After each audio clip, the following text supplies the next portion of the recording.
Le 21 juillet 1969, l'astronaute américain Neil Armstrong est le premier homme à poser le pied sur la Lune. L'exploit est suivi en direct par des millions de téléspectateurs du monde entier.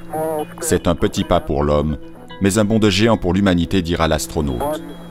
En pleine guerre froide, les États-Unis célèbrent leur revanche sur l'Union soviétique et médiatisent un leadership spatial retrouvé.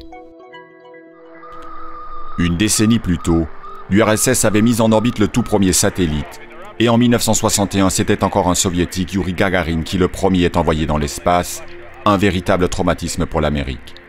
À partir de ce moment, la valeur symbolique des vols humains prend le pas sur l'intérêt scientifique ou militaire de la conquête spatiale, en dépit des énormes budgets qu'elle engloutit.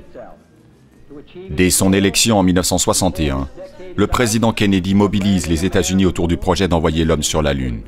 Avec le programme Apollo, en moins d'une décennie, l'Amérique réalise son objectif et impose sa puissance à l'écran. Filmée sous tous les angles, soigneusement mise en scène, la conquête de la Lune est aussi l'un des tout premiers directs télévisés mondiaux.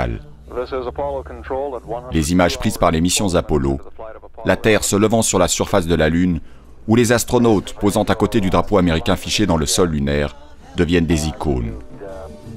Mais après le triomphe d'Armstrong et de ses collègues, l'intérêt pour le programme Apollo retombe vite, tandis que le coût exorbitant de la conquête spatiale est critiqué en regard des questions sociales à régler sur Terre. Depuis, les vols habités se cantonnent à l'orbite basse de notre planète.